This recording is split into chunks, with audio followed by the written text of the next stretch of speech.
Pai do Senhor, meus irmãos, estamos aqui para a gravação de mais um podcast, o podcast da Assembleia de Deus de Itajaí. E hoje, novamente, dando continuidade na gravação do podcast da Escola Dominical, da EBD, falando sobre as novas lições do segundo trimestre desse ano 2023. Pai do Senhor, amigo Felipe. Pai do Senhor, bom dia, boa tarde, boa noite a todos os nossos ouvintes ou YouTube espectadores, telespectadores. Legal, mais uma manhã de gravação. Inclusive, hoje eu trouxe a minha lição, porque agora a gente vai falar sobre a lição dos jovens. Já vou dar um spoiler aqui, e eu, como jovem, frequentador da escola dominical, trouxe a minha lição também já para pegar o professor e já descascar. Já tira o couro. Deixa ele apavorar. E o nosso convidado hoje é uma pessoa muito querida, muito especial. É o irmão Luciano. Ele é coordenador da escola dominical lá no Lar Brasileiro. Pai do Senhor, meu querido. Pai do Senhor, irmão Miguel. Prazer estar com vocês aqui nessa manhã. A convite, uma convocação do nosso coordenador geral, pastor Juliano Marques. E é bom poder trazer aqui a nossa contribuição para os jovens nesse início aí de segundo trimestre. Com certeza vai ser muito bom, muito fantástico aí para cada um deles, para cada um de nós. Amém. Bom, Luciano, e toda vez que eu olho para ele, eu lembro do irmão dele, cara, porque vocês são muito parecidos. Eu tava falando para ele antes, eu não sei que dia que se deu, assim, eu acho que foi em algum impacto, assim, e aí a gente normalmente tá na organização, e aí ele é o xará, daí eu vejo ele, assim, na igreja, a gente sempre comentou o xará. Muito parecido. Isso, bem parecido. Geralmente as pessoas confundem mesmo, já aconteceu, as pessoas conversarem comigo, assim, achando por 2-3 minutos, achando que era ele, no final, não, aqui é o Abraço, Luciano. irmão Felipe. Eu e meu Felipe, uma vez, trabalhamos junto na época da mocidade, ele era líder de jovens lá no Lar Brasileiro. Mas então, é isso aí. Então, o diácono, né? Diácono, irmão Luciano, agora foi consagrado na última consagração da nossa igreja. Presbítero? Rapaz, desculpa, querido. Presbítero, irmão Luciano, uma bênção de Deus. Mas foi consagrado agora no aniversário da nossa igreja. E nós estamos muito felizes de ter aqui com a gente. E irmão Luciano, hoje para nós falar sobre a lição dos jovens, a nova lição, né? Sim. Agora que vai começar no dia 2 de abril. O tema central dela está até aqui na nossa tela, na nossa telinha aqui, tá? É encorajamento, instrução e conselho. Um alcance, uma vida cristã feliz com os ensinos dos Salmos. Então a lição vai ser baseada nos Salmos, é isso? Isso, vai ser baseado no livro dos Salmos.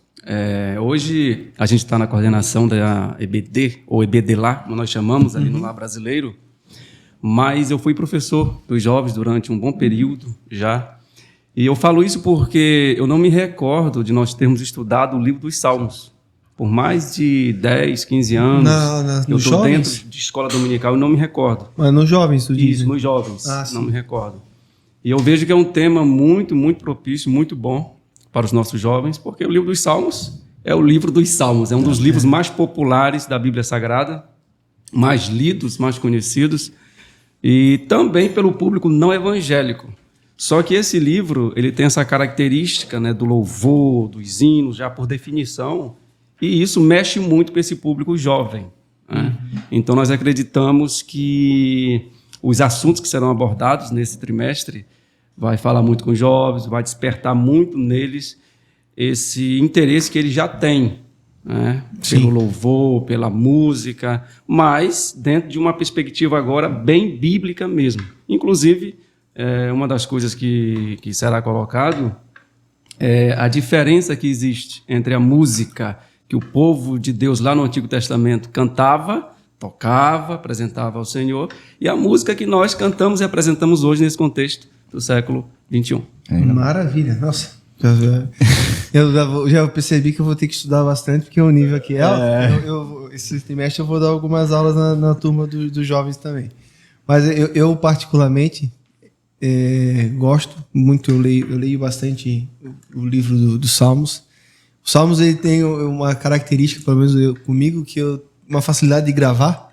Não sei se vocês, mas parece que é mais fácil gravar um salmo do que uma outra parte da Bíblia. Mas é até pela literatura, ele é poético, né? Mas é legal porque o salmo tu grava assim e ele é poderoso, né?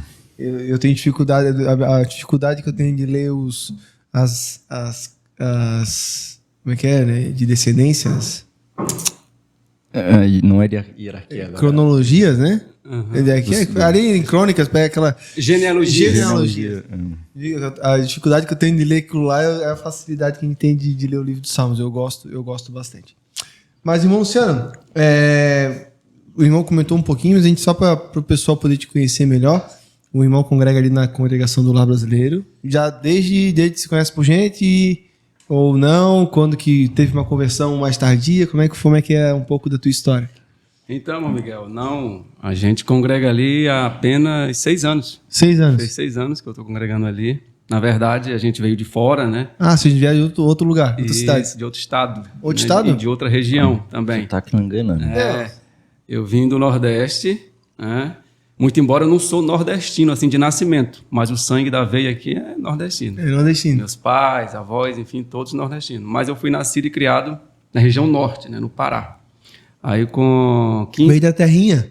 Isso. Lá de Belém, não? Isso, interior ali do estado, uma cidadezinha chamada Monte Alegre. Fica 3 dias e 3 noites, mais ou menos, de lá para Belém, de navio, que é o transporte mais comum. Mais comum lá no... Isso. Poxa, que legal, não sabia. Eu sabia que tu era de fora. A pergunta é provocativa, mas eu não sabia que tu era de Belém. Sim. Não sou nascido em Belém. Não, em Belém, desculpa, tu era do Pará. Isso, perdão. Sou nascido em Monte Alegre. E daí, com 15, 16 anos, a gente veio lá para o Rio Grande do Norte, o estado do Nordeste. Né? Isso porque parente, meus pais, mães, todo mundo, todos no Nordeste. E agora, já em 2018, a convite do meu irmão, Felipe, né, seu xará. O Felipe veio antes. Veio bem antes. Ele veio para cá em 2014. E assim, eu ia falar, 2018, mas eu já conheci o Felipe, mas aí agora tu... Isso. Assim que ele chegou aqui, ele gostou muito da região e começou a me convidar. E eu não queria de jeito nenhum vir para cá. Eu sou bem andado já morei em alguns locais por aí, Brasil afora. Morei no Centro-Oeste, por exemplo, Goiás e tal. Sim. E eu não queria vir para cá, eu queria me aquietar lá pelo Nordeste e tal. Aí as portas fecharam, o negócio ficou bem difícil para mim lá, 2018 ali. Aí daí eu decidi vir para cá. Vim para cá e deu muito certo. Graças a Deus. Passei a congregar no Lar Brasileiro assim que cheguei. E casei, pela misericórdia do Senhor. Olha aí, ó. Deixa o plano da tua vida, rapaz. E ele tava o quê? Não querendo, isso sim. Ele tava sendo bom pastor. Salve, juntar com o salmo, né? Ele tava lá te levando pras águas tranquilas aqui em Itajaí, ó. Pois é, um abraço, um beijo, um cheiro pra Amanda Cordeiro Bernardes. Já fez a média dele. Mas é pra testificar a vida do jovem solteiro, aí, às vezes a mudança vem pra isso. Olha o mistério aí. Recebe aí, Felipe. Amém. Cara, que legal. Então, tua família, vocês são do Pará. Eu sabia que vocês eram de fora, uma vez eu conversei com o Felipe um pouco sobre essa questão. Só que essas conversas rápidas, assim, não é conversas que a gente fica há bastante tempo. Ele tinha comentado que vocês eram de fora e tal, mas eu não lembrava que era do Pará. Mas que bom, que legal. É assim, Miguel. Nós somos 4 irmãos, 2 homens e 2 mulheres. E dos 4, 3 são paraenses. E apenas uma, a minha irmã mais velha, é cearense. Assim como a minha mãe. É uma mistura. É uma mistura. Tudo lá de cima. Só para você ter uma ideia, o meu pai, ele não é nordestino de nascimento, embora o perfil dele todo é de nordestino, mas ele é paranaense. Meu avô andava muito ali. Paranaense aqui? Paranaense aqui. Olha vizinho. Só, foi parar lá em cima. Isso, meu avô andava muito e tal. Aí meu pai acabou nascendo com 6 anos de idade, mais ou menos. Eles retornaram para o Nordeste. Meu pai nunca mais veio aqui nessa terra natal, que é sonho dele. E teu pai mora lá em cima ainda? A tua família? No momento, meu pai está morando no Goiás. Goiás? Gosta? Uma família gosta de viajar. Nômade aí, né? Os nômades. Se inspiraram em Paulo e estão viajando aí no Brasil inteiro. Mas vamos entrar aqui na nossa lição. Vou pedir para te poder passar para nós assim, um panorama geral da lição, ali com base no que está nos temas, né? São 13 lições do livro dos Salmos. Pelo que eu dei uma olhada por cima só, confesso que eu não consegui ler ela com calma completa ainda, mas eu percebi que tem alguns, a maioria dos temas, eles são baseados em um salmo específico. Sim. E tem, eu acho que, se eu não me engano, 3 lições que ela dá uma ela pega um grupo já de salmos, estilos de salmo diferentes. Mas eu queria pedir para te dar uma aprofundada a mais para nós aí. Claro. É uma coisa que os professores, eles deverão certamente salientar ali já na primeira lição, é que nós não teremos um estudo minucioso, detalhado, acerca do livro dos Salmos, até porque isso seria praticamente impossível. Sim. É o maior livro da Bíblia e tal. E como você bem colocou, Miguel, a gente vai estudar apenas alguns salmos específicos, né? Sendo que na primeira lição a gente vai fazer uma abordagem assim panorâmica, geral, né, do livro. E já entrando em cada lição, como você pediu, na lição de número 1 é muito interessante, porque o comentarista aqui, que na verdade é uma dupla abençoada, a irmã Thelma Bueno e Tiago Santos, eles vão fazer uma abordagem muito interessante dentro dessa visão panorâmica, porque eles vão mostrar que os salmos eles estiveram muito presentes na vida de Jesus. Sim. E na vida da igreja primitiva. Muito interessante isso aí. Ou seja, o Salmo ele não é um material que está restrito e tem algumas citações soltas no Novo Testamento. Não. Os Salmos estão muito presentes na vida de Jesus.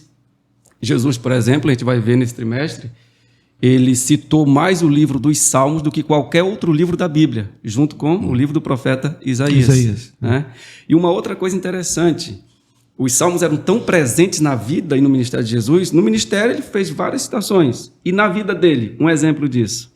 Na noite em que ele ia ser preso, foi traído, vendido e tal, ele faz aquela última celebração lá com os discípulos da Páscoa, e diz a Bíblia lá no Evangelho de Mateus, Marcos, que depois deles terem terminado aquela ceia, eles cantaram um hino.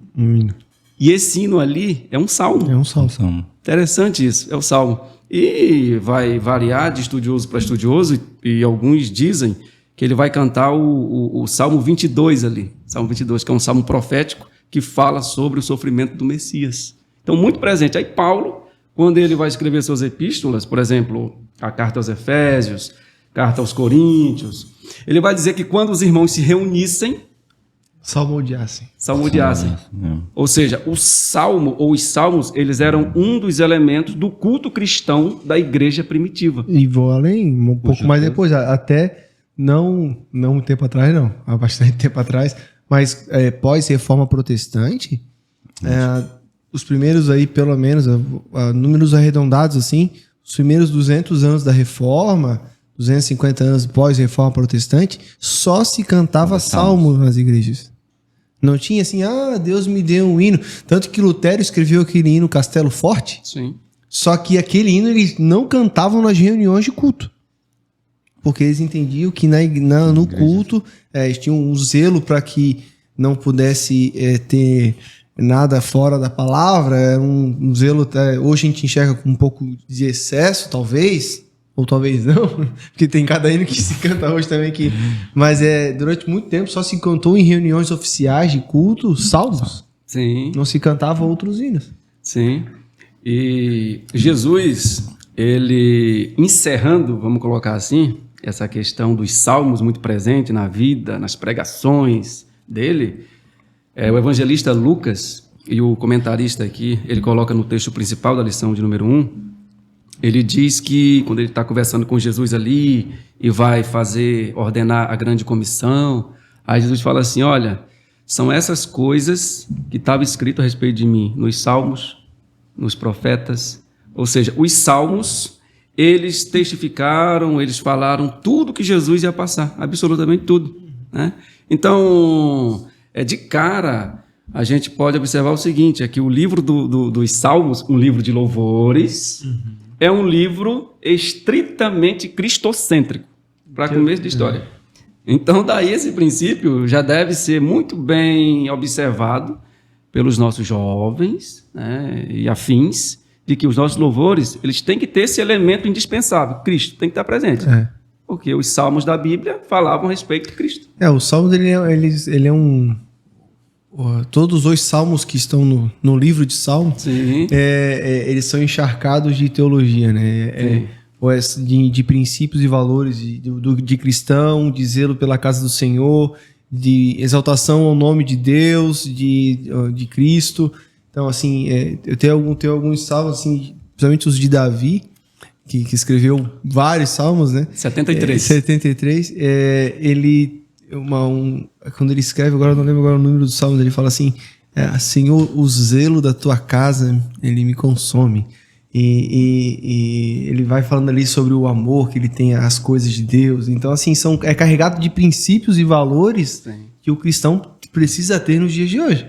Né, na vivência da sua vida de fé e prática, né? Acho que até só porque eu estava falando isso porque no caso do encorajamento, instrução e conselho para alcançar uma vida cristã feliz com os ensinos do Salmo. Então, muito além, até por causa da cultura judaica da época, que tinha o ensino, a forma de transmissão de ensino via oratória, oral, utilizava-se muito disso dos cânticos e dos poemas, né? Que o Salmo é um livro poético, dos poemas, né, dos cânticos dos degraus, para poder transmitir os conhecimentos e os princípios para as gerações. Então, acho que essa lição vai prometer muita coisa, né? Vai. Não? Pode continuar. Inclusive, esse tema central do nosso trimestre, Miguel, encorajamento, instrução e conselho. E as pessoas, geralmente, quando elas leem o livro dos Salmos, as pessoas no geral, porque as pessoas que têm um entendimento melhor acerca da Bíblia, conhecem Deus, aí ele já vai, né, no todo e não em partes específicas, cortadas. Elas geralmente se prendem a palavras de encorajamento dos Salmos. Aí daí nós lembramos daquelas caixinhas de promessas, versículos de autoajuda, de motivação, que está na Bíblia. Pincelando 2, 3 versos. Né? Exatamente. E o livro dos Salmos está lotado disso, está cheio, está repleto disso. Só que não para por aí. Tem palavras de encorajamento? Tem. Salmo 27, versículo 14, né? Anima-te, ele espera no Senhor, anima-te, ele fortalecerá o teu coração, tal. Só que tem palavras também de instrução. Sim. De instrução. Acerca, por exemplo, de como nós cultuarmos a Deus, a gente vai entrar um pouquinho nisso daqui a pouco, acerca de como nós adorarmos a Deus, nós nos relacionarmos com Deus. Então o livro dos Salmos não se prende, não se limita a só palavras de encorajamentos. Eu devo observar e pegar para mim, sim, mas tem instrução e tem uma coisa que não é todos, claro, o Felipe, por exemplo, não é desses, né? Tem conselhos, né? Tem conselhos, ou seja, orientações. E a gente sabe que a fase da juventude, todos nós aqui, apesar que já estamos num degrau acima, né, Miguel? Mas não deixamos de ser jovens. Não, com certeza. Eu acho que eu devo ser o mais velho dessa sala. E ele tá achando que eu sou novinho. Não, eu tô no meio da juventude ainda. Tem muito tempo de jovem ainda pela frente. Pois é. Então, tem uma coisa que a gente precisa durante toda a vida, né? Mas especialmente nessa vida aí, né? Nessa fase, é de conselhos, né? Conselhos. Porque aí o Salmo 1 vai entrar e vários outros salmos mostrando a importância do conselho. Não, o Salmo 1, ele tinha que ser ele para começar, que ele é muito poderoso, né? Até uma vez, a oportunidade que eu tive de pregar no Lar Brasileiro, há alguns anos atrás, eu preguei o Salmo 1. Salmo 1? Foi. Olha aí, meu Deus. Quero o esboço, viu, depois? Aí só um detalhe, para nós fechar aqui no tema central. Diante dos encorajamentos que nós encontramos nos Salmos, instrução e conselho, aí tem um resultado, vida feliz. Como alcançar essa vida feliz? Observando palavra de encorajamento, instrução e conselho. Tem um resultado maravilhoso da parte de Deus. Isso tudo que tu falou, se tu pegar, tu encaixa tudo isso daí no Salmo 1. O Salmo 1 ele tem a capacidade de fazer instrução, conselho, alerta, princípio e promessa. Porque ele vai dizer depois assim que antes medita na lei do Senhor de dia e de noite. E será como? Aí ele vem com a promessa. Sim. A promessa do homem que não anda no conselho do ímpio, não se assenta na roda dos escarnecedores e não se detém no caminho dos pecadores. Mas faz o que medita na lei do Senhor dia e de noite, aí ele será como árvore plantada junto a ribeiro de águas. Então ele começa com uma promessa, uma consequência na vida da pessoa que ela vive as instruções e os conselhos que foi dado nos versos anteriores. Sim. Né? E assim como também ele dá o alerta, que também é um conselho, das consequências daquele que não segue. Que ele fala assim, ó, já o ímpio não. Aí ele vai dar o contraponto. Então, assim, o Salmo, ele é poderoso demais. Ele é poderoso demais. Então, a primeira, ali tu comentou, a primeira lição que fala o livro de Salmos, ele vai dar esse panorama geral. Esse panorama geral, a lição de número 1, certo? Definição de Salmos e tal. Aí eu já vou entrar na lição 2, que tu já deu...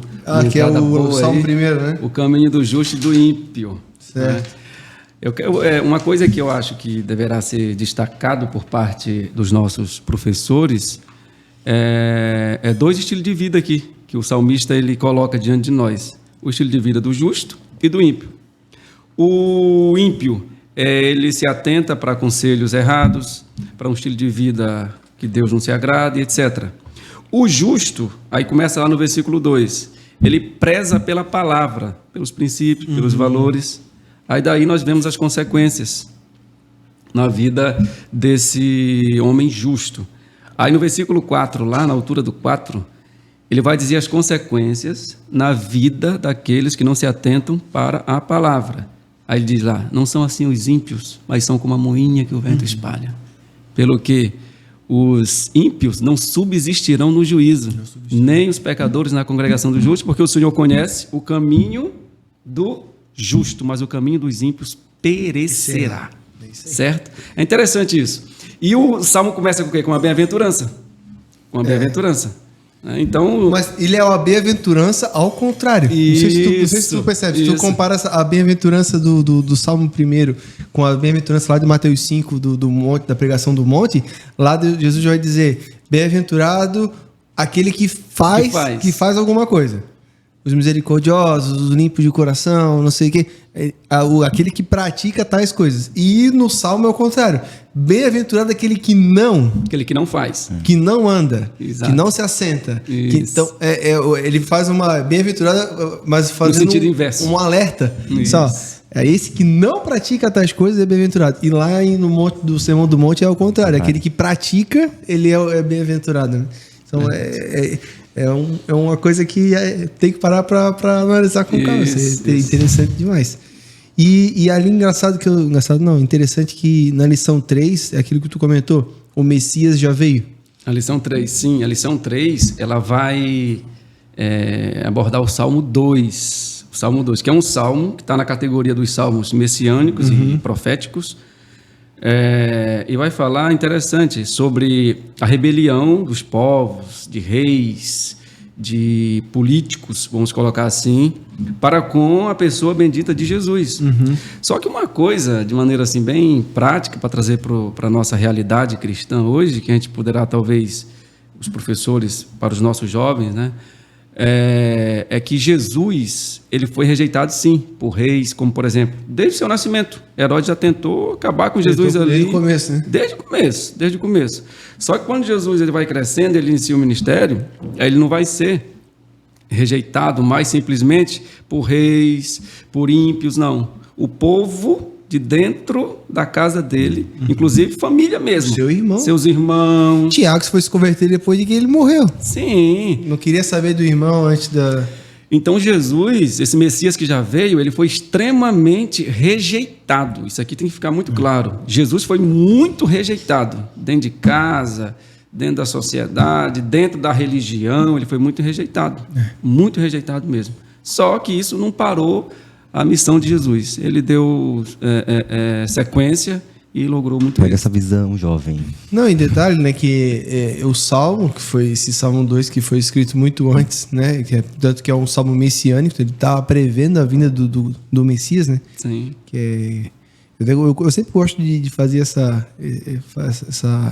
esse ponto, que tanto a palavra Messias quanto Cristo, ela tem o mesmo sentido, que significa ungido, né? Então, por isso que a gente fala Jesus, o Messias e o Cristo, né? Então, assim, porque ele é o ungido de Deus. Então, esse salmo messiânico, ele se cumpriu ali, né? Então, a Bíblia é maravilhosa por isso, porque muitas das coisas que tu consegue pegar no Antigo Testamento e tu olhar a promessa e tu consegue ver ali na frente a promessa se cumprindo, né? Então tu vê como a Bíblia ela vai fechando os ciclos, né? Salvo as promessas que ainda faltam se cumprir, apocalípticas de fim dos tempos, mas uma grande parte das promessas, tu consegue ver o nascimento da promessa. Como eu gosto de falar também que a primeira promessa a promessa messiânica, né, Gênesis 3:12, né, quando Deus vira para a serpente e fala: nascerá da semente da mulher que te pisará na cabeça, tu ferirá o calcanhar e ele te pisará a cabeça. Eu gosto de ler esse texto não na ótica de que Deus Pai falando para a serpente, mas sem a presença do Filho e do Espírito. Eu gosto de ler ali com a visão da própria Trindade falando aquilo, ou seja, o próprio Cristo dizendo: eu vou nascer numa mulher e eu vou pisar a tua cabeça. E aí a gente vê isso, porque senão a gente começa a ver essas coisas como parece que e às vezes o texto, até pela forma como ele foi escrito, dá essa impressão de que como se fosse Deus Pai tomando uma atitude, fazendo uma promessa separado da Trindade. Mas não, a Trindade ela tá junto. Então o Espírito, o Cristo concordando com aquela promessa que está sendo feita ali e falando assim: não, eu vou nascer, eu vou pagar o preço por esse erro, por esse pecado que acabou de acontecer aqui, e eu vou pisar a tua cabeça. Os estudiosos chamam aquilo ali de proto-evangelho, né? Proto-evangelho. É o evangelho na sua gênesis. É o evangelho lá no primeiro livro da Bíblia e que milhares de anos depois se cumpre fielmente. Exatamente. Então isso é maravilhoso. E é legal quando tu lê assim, nessa diferença de tu já saber como muda a concepção do texto, assim. Porque senão tu fica às vezes, principalmente no jovem, que não me tomem por não sei, arrogante assim, mas geralmente o jovem ele está iniciando o seu conhecimento teológico, enfim, e a escola dominical é o lugar para isso. Mas ele enxerga como se fosse Deus Pai, pessoas totalmente diferentes, enviando um terceiro para uma missão. Mas não, é a Trindade em comum acordo que aquela coisa, que aquele projeto precisava acontecer.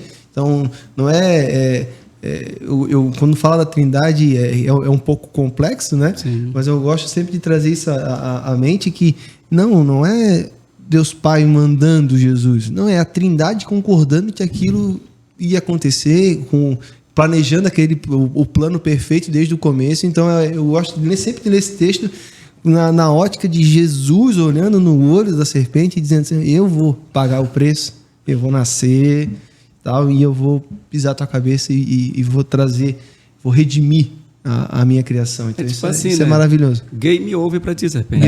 Acabou pra ti. E assim, e o melhor de tudo é isso, por isso que o diabo ele é o inimigo mais sujo, né? Porque ele sabe que vai perder. Ele já sabe que não tem chance para ele.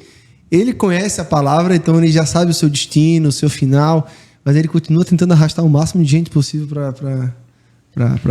pro lado dele, né? Essa luta, né? Mas dando continuidade, depois nós pulamos pro 23, na lição 4. O bom pastor está comigo. O Salmo 23, parece até que a gente vai chover no molhado aqui e lá no dia da aula, certo? Mas não. Primeiro que a palavra de Deus, os nossos jovens, queridos jovens, talvez alguém no dia dessa aula não vai nem querer ir, né? Porque vai falar Salmo 23, eu conheço de cor e salteado. Aprendi com 5 anos.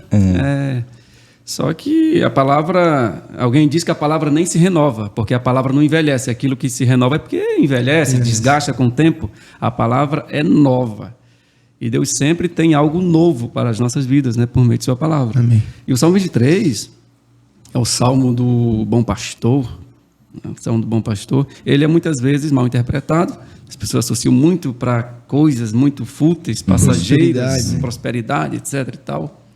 Só que quando a gente entra no Salmo 23 e começa a meditar certinho ali, a gente vê primeiro essa relação que existe entre o pastor, o sumo pastor, vamos colocar assim, e as suas ovelhas, certo? Aí o salmista lá, se colocando nessa condição de ovelha, aí ele começa a fazer algumas declarações lindas, né? Deitar-me faz em verdes pastos, guia-me mansamente a águas tranquilas, por amor do seu nome. Interessante. Porque isso aí mostra o quê? O cuidado do pastor para com as suas ovelhas. Sim. O cuidado do pastor para com suas ovelhas. E esse cuidado, obviamente, ele pode até passar, e passa com certeza, pelo campo material, pelo campo físico, passa. Mas é um cuidado que não pode se limitar apenas ao material, ao visível. É um cuidado com a alma, certo? Porque se nós não tivermos debaixo desse cuidado desse bom pastor na nossa alma, nesse homem interior, na mulher interior, certamente a gente vai enfrentar problemas logo, logo. Até porque o pastor não está preocupado com aquilo que a ovelha vai fornecer para ele, como lã, como, não sei, outros, não sei se é carne, mas ele trata da ovelha para a eternidade, né? Então, ele é o pastor perfeito. Né? Exatamente. E um outro ponto que talvez seja interessante, nossos queridos professores, eles destacarem nesse salmo, é que não existe ovelha sem pastor, meu querido. Não existe ovelha sem pastor. Daí a gente pode trazer um pouco para esse nosso contexto atual, que tem muita ovelha por aí que quer tudo, menos um pastor, sobre elas.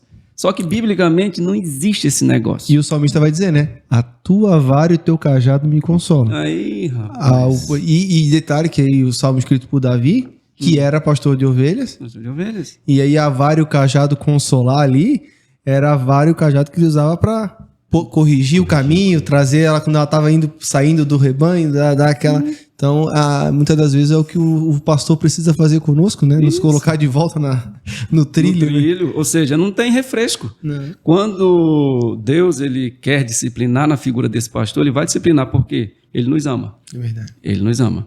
Então, a gente tem que ter essa consciência. Não existe ovelha sem pastor e nós precisamos estar sob os cuidados desse pastor, Amém. Jesus Cristo. Amém. Amém. Acho que eu vou assistir umas aulas brasileiras. Isso, demais. E aí vamos para a lição 5, prestando um culto a Deus. Prestando um culto a Deus. Essa lição aí, ela está dentro de uma categoria, Miguel Diácono. Miguel, né? Você está escondendo o título aí, né? A patente, né? Rapaz, tudo irmão, tudo servo aqui. Aleluia. Né? Então, esse salmo está dentro de uma categoria de salmos chamados salmos litúrgicos. Certo. Salmos litúrgicos. Esse salmo é muito interessante, essa lição que a gente vai estudar. Por quê? Porque ela vai mostrar a maneira correta de nós prestarmos um culto a Deus. Um culto a Deus. Aí eu gosto muito de uma definição que eu aprendi desde cedo a respeito de cultos, Miguel, Felipe, é que culto é serviço prestado a Deus. É serviço, é trabalho prestado a Deus. E tem pessoas que têm uma concepção muito errada a respeito de culto. Receber. Exatamente. Ele chega na igreja com o espírito de Bartimeu, né? E é só pedindo. Tem misericórdia, tem misericórdia, tem misericórdia. É complicado, né? Mas o culto é um serviço. Eu vou na igreja, na verdade, para prestar um trabalho santo a Deus, de maneira reverente, de maneira humilde, reconhecendo quem eu sou, quem Deus é, onde eu estou, onde Deus está. Aí assim Deus ele vai se agradar do meu culto, receber o culto e, por bondade e misericórdia, ele vai me abençoar. Só que isso é uma consequência. Uma consequência. Não deve ser a causa, a motivação do meu culto. Isso é forte. Isso é forte porque, bom, eu não sou contra, né? Eu não sei como classificar isso.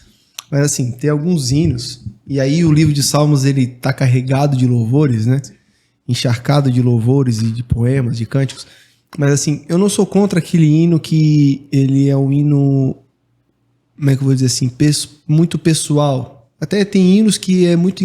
Tem um hino do Thales Roberto, na época boa dele, que ele tava certinho, né?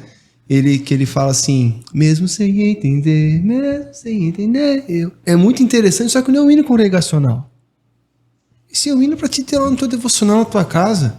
Tu põe lá aquele momento teu e Deus, aí tu ali, que é uma oração aquele hino. Só que quando nós estamos na igreja, reunimos o corpo, os membros de Cristo, eles se unem, aí o corpo se junta ali para adorar o Senhor, tu tem que fazer hinos de louvor e exaltação ao nome de Deus. Não temos que cantar um hino que agora é só vitória, e não sei o que Deus vai te abençoar, que Deus vai te dar, que Deus... Rapaz, ali é um hino um momento para te adorar a Deus. Interessante isso aí que você está colocando. Eu não sou contra esses hinos, só que eu acho que aqui, que essa lição, ela vai trazer prestando um culto santo a Deus. Então, a gente tem que saber a hora de empregar Essa é a minha visão com base naquilo que eu entendo da Bíblia. Ali é a hora de tu empregar a Deus, porque o culto é a Deus, o louvor é Ele. Então, se tu tá um culto para Deus, tu não pode cantar um hino que vai estar dizendo que vai dar vitória para a pessoa. Tu tem que aproveitar aquele pouco momento, que o momento do culto ele é curto, para você adorar e exaltar o nome do Senhor. Aí a gente acaba ocupando esse momento para fazer culto, às vezes louvores que exaltam a nós mesmos só. O homem. Enfim. É aquilo, né? O culto, ele pode ser coletivo, como nós sabemos, e individual, certo? O culto ele pode acontecer num período de 24 horas, tranquilamente, certo? Um culto. Agora, o culto coletivo a gente sabe, ele tem hora para começar e hora para terminar. É por isso que muitos pastores, eles falam, né, irmão, a gente vai colocar uma vírgula aqui no culto agora e você continua cultuando a Deus aí quando sair das portas da igreja. É porque o culto ele deve continuar, ele não deve se resumir é uma àquilo. Vida de culto a Deus, né? Isso. Aí o que eu quero dizer com isso? É que no ambiente coletivo da igreja, concordo com você em número, gênero e grau.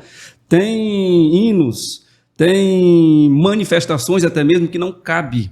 Tem formas individuais que não cabem dentro do culto coletivo. Não cabe.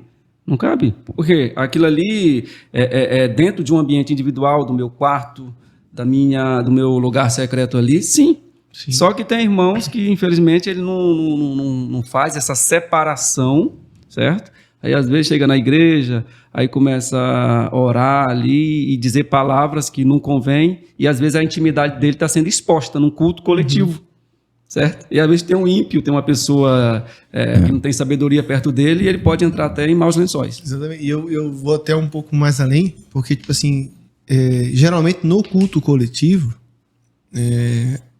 você que a igreja se reúne para cultuar o Senhor, quando você direciona parte do culto na área de louvores ou até mesmo em outras atividades, em que você direciona a mensagem ou louvor ou atividade para fazer uma coisa para o homem, você está desviando do foco e do objetivo, ok? E principalmente pensando que é geralmente no culto coletivo que existe a maior probabilidade de você alcançar pessoas que ainda não são do Evangelho. E isso é uma preocupação que nós temos que ter. Paulo vai dizer isso. Imagina, Paulo vai dizer lá na carta aos Coríntios, imagina quem entra aí para ouvir o que está acontecendo e aí não entende nada que... Miguel, você está dizendo que não pode ter... língua estranha. Não, nada a ver com língua estranha, com manifestação de dons, até porque a Bíblia vai dizer que isso tudo serve como testificação da pregação do Evangelho. Então não tem nada a ver com isso. Estou falando que quando a igreja promove um culto centralizado a Deus, que é o que a lição vai prestando um culto santo a Deus, quando uma pessoa entra ali, por que o pessoal se maravilhou lá em Atos 2? Porque eles ouviam na sua língua original, pessoas simples, sem instrução, e eles perguntavam, por que ouvimos, né?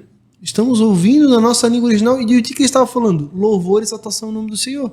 Então, a operação de maravilhas, o milagre extraordinário de Deus, quando ele ocorre no culto santo a Deus, quando o ímpio ouve, ele se maravilha e isso serve de testificação do Evangelho e a pessoa acaba se rendendo ao Senhor. Que aí depois vem a pregação e tudo mais. Isso passa pela racionalidade do culto, Exatamente. Né? Exatamente. E maturidade. Eu acho que racionalidade e um pouco de maturidade. Que às vezes nos falta um pouco de maturidade em algumas atividades assim. Mas eu acho que com uma lição dessa nós vamos crescer. Vamos crescer como corpo. Bom. Aí continua. Vamos passar na lição 6 ali, o anseio da alma por Deus. Essa daí vai ser imperdível, né? Salmo 42. Salmo 42. Né? Salmo 42, que é atribuído a Davi. Mas não é Davi o autor desse salmo, mas isso é o de menos. A questão é o conteúdo do salmo, que na verdade esse salmo 42, ele forma uma unidade com o salmo 43. É um salmo só, principalmente na Bíblia judaica, né? Na Bíblia hebraica. Mas daí o que acontece? O salmo 42 ele vai retratar ali um salmista que está desolado, que está triste, e ele vai dizer algumas vezes que a alma dele está aflita, está abatida, etc. e tal. Por quê? porque o salmista ele vai estar aí longe do templo, longe de Jerusalém, ele está longe da casa de Deus. E o anseio dele é por estar na casa de Deus. O anelo dele, aí, o desejo dele. E já no versículo 1 aí, ele faz uma declaração linda, linda, linda, linda.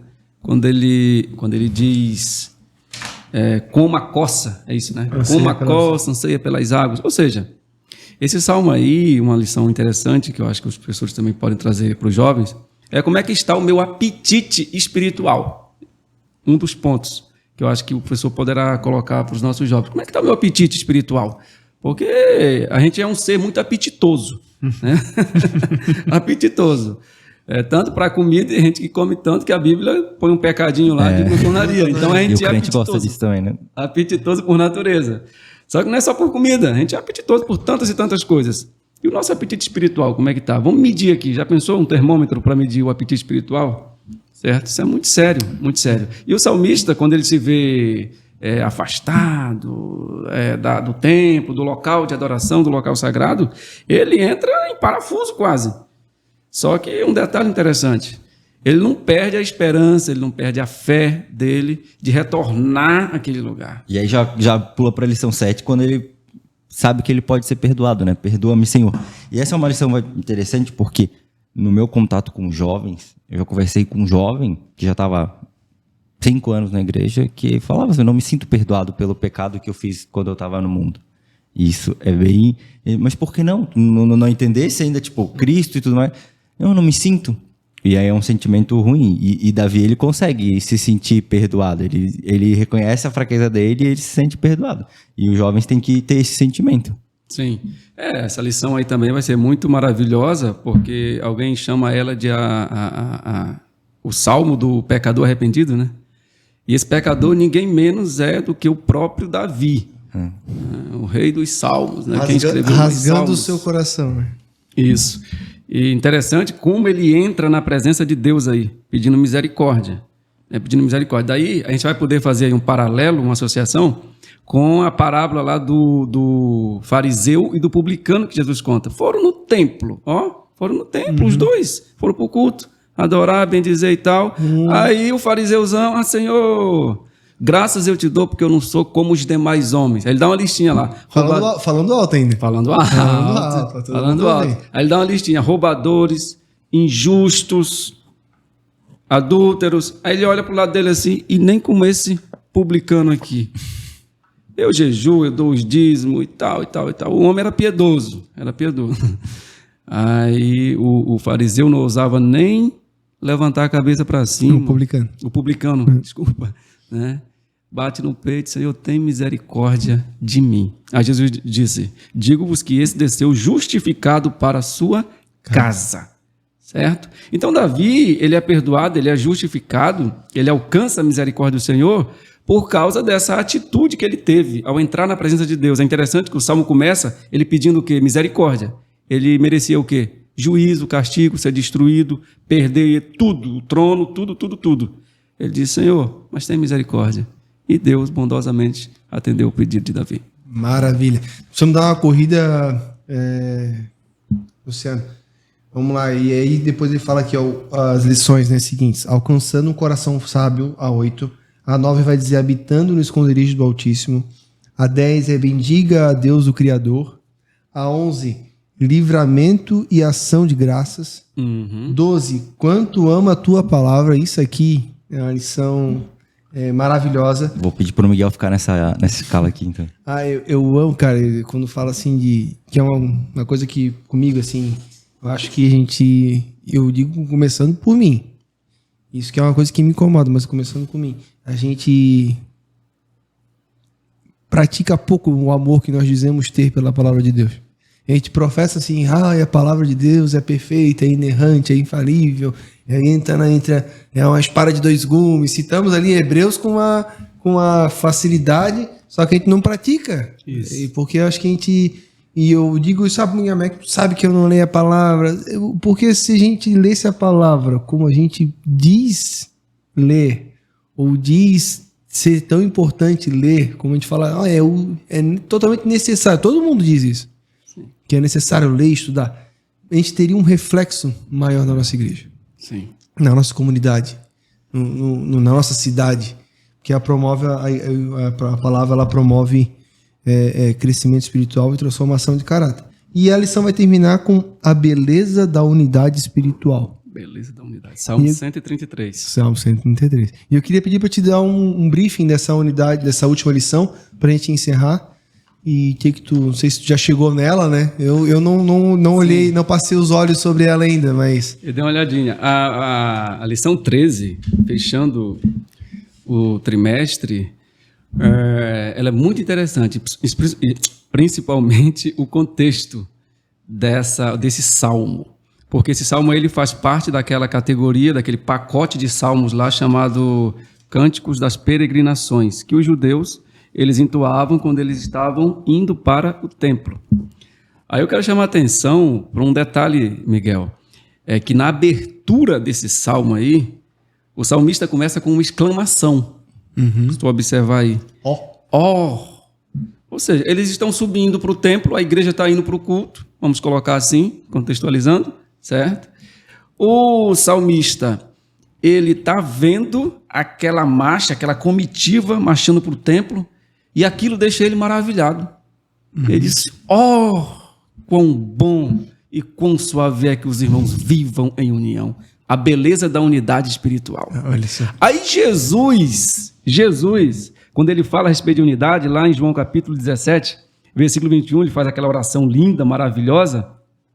Ele ora por unidade também. Só que tem um detalhe ali, a consequência ali do pedido para que houvesse unidade e tal, para que o mundo creia que tu me enviaste. Olha aí, o salmista ficou maravilhado. E ele vai transformar esse mandamento depois. Isso. O mundo vão saber que vocês são meus discípulos quando vocês realmente amarem uns aos outros. Sim. A oração dele, depois ele transforma em mandamento. Isso. Um novo mandamento nos deu. Então daí o que é que nós podemos observar aí? A importância dessa união. É aquela frase que a gente usa sempre, juntos nós somos mais fortes. Sim. E os nossos jovens, então, quando se unem para fazer um trabalho, por exemplo. Meu Deus. Meu Deus do céu. E detalhe uma coisa, a união é o princípio. Percebam, Deus só destruiu a Torre de Babel. Vão lá em Gênesis 8? 11. É no comecinho de Gênesis agora. Isso. Eu sou ruim de referência. Entre 1 e o 50. Entre 1... Acha aí, irmão. Entre 1 e 50 tá por ali. Quando Deus vai falar ali, tem uma fala de Deus sobre a Torre de Babel. Descemos e... Confundamos. Porque eles estão unidos no propósito. Olha só. Deus decidiu descer e destruir a torre e confundir as línguas porque a unidade deles era tão grande que eles iriam alcançar o objetivo que estava proposto. Claro que era uma ação pecaminosa e errada, mas pelo princípio da unidade, eles iriam atingir o fim proposto. Sim. Então, por isso que Deus desce e confunde a língua, os idiomas. Então, e aí quando a gente vê agora que o salmista, depois Jesus diz a importância da unidade, né? E é por ser um princípio, né? Está na Bíblia toda, né? Salomão ali em Eclesiastes, né? É melhor serem dois do que um, falando de relacionamento, porque tem melhor paga, ou seja, tem maior resultado do seu trabalho. Se um cair, o outro levanta e tal. Então... No envio missionário, né? No envio missionário, Jesus mandou de 2 em 2. Então, é interessante. Os resultados são maravilhosos. Maravilhoso. Promete ou não promete? Promete.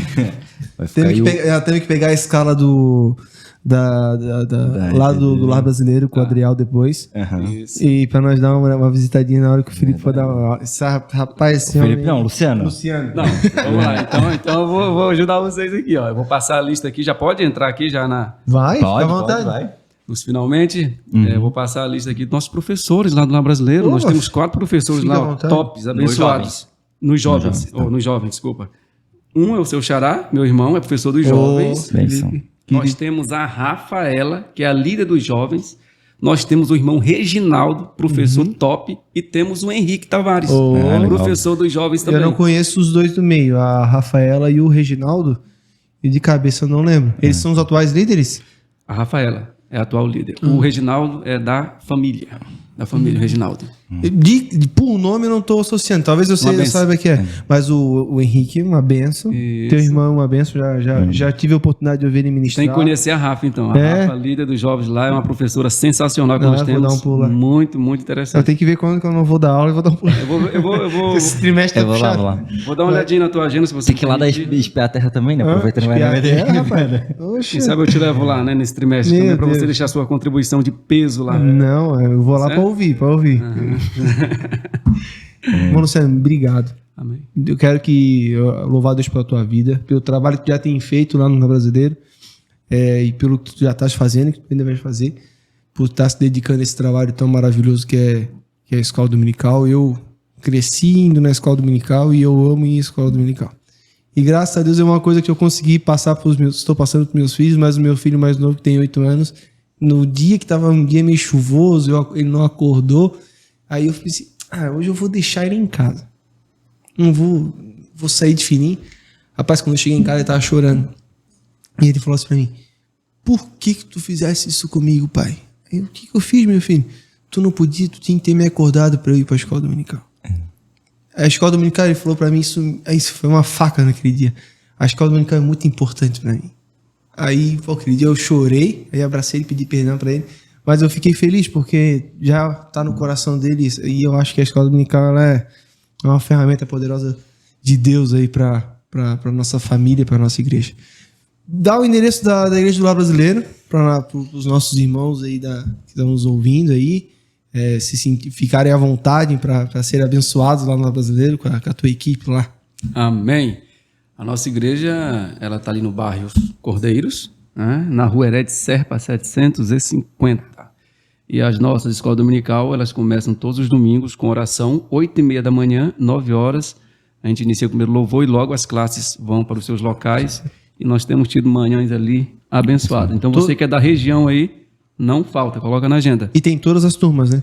Todas as turmas. Nós temos 7 classes hoje. Para não falar 9, vamos colocar 9 aqui, ou até 10. Vou explicar. Nós temos 7 classes, 2 de adultos, nós temos 2 infantis, nós temos jovens, adolescentes e pré-adolescentes. 7. Aí nós temos no Lar Brasileiro... Isso eu queria falar, esse projeto maravilhoso. Nós temos no Lar Brasileiro uma classe especial, 2 especiais de surdos. É isso mesmo, nosso pastor Adriel, juntamente com a irmã Karen, uma alusão para o nosso pastor, que é apoiador, incentivador da escola dominical, um amante, não perde uma, inclusive dá aula lá na classe dos adultos para nós, pastor Adriel. Ele conversou com o pastor Juliano Marques, o pastor... Eu comprou a televisão lá. Isso, uma televisãozona maravilhosa. Então nós temos essa classe lá dos especiais. E também temos a classe do discipulado. Que ela funciona também. É a 9ª, isso. Que está com 2 trimestres, mais ou menos, que o líder do discipulado conversou comigo, buscando agregar o discipulado como classe na escola dominical. E a gente prontamente, em conversa com o pastor, aceitamos. Maravilha. Então nós temos 9 classes, sem falar uma 10ª classe, que seria a classe dos cooperadores, que é formada por professores e cooperadores, que é tesoureira, secretárias, enfim, pessoal que apoia ali a escola dominical. Então são 10 classes no total, assim. O bojo completo. Isso. Bom, Deus te abençoe. Amém. Muito obrigado. Uma coisa que, irmão, rapidão, só acho que para os irmãos que estão assistindo, às vezes a gente está falando da escola dominical, a gente está falando ali de 10 classes numa congregação. Faz vezes 50, que é o número de congregações que a gente tem, e é uma estrutura muito grande todos os domingos de manhã para os irmãos terem acesso e realmente não... E uma coisa que precisa ser frisada aqui, eu sei que depois o pastor Juliano vai se ele não pôde estar, mas se ele estivesse aqui, ele faria essa menção. É muito legal esse projeto da classe dos surdos e dos mudos. É um projeto que hoje em Itajaí só temos na Igreja do Lar Brasileiro. Na Igreja Sede nós não temos. Então, assim, a Igreja do Lar Brasileiro é uma bênção e nesse ponto está sendo uma referência. E nós já um projeto nosso lá buscar conhecimento e know-how, preparar a gente, porque tem que ter pessoas preparadas para poder implementar isso não só na Igreja Central, na sede, mas também em outras congregações. Vocês estão de parabéns. Nossa professora, só um detalhe da classe dos especiais lá, é a esposa do pastor Adriel, a irmã Karen. Não precisa ser a irmã Karen aqui, então. Vamos trazer um dia pra falar desse projeto, é uma boa. Deixa aí. A mulher é preparada. A mulher é fera, né? É fera. Pastor Adriel, orasse bastante, né, Pastor Adriel? Ela não deve ter orado muito, não, mas ele orou bastante. Bom, meu Pai do Senhor, amém, obrigado, Lipe. Obrigado, tamo junto aí, obrigado. Meus irmãos, é isso, ficamos por aqui. Não esquece de curtir o vídeo, de compartilhar para seus amigos e acompanhar nossas igrejas nas redes sociais. Deus abençoe, um grande abraço.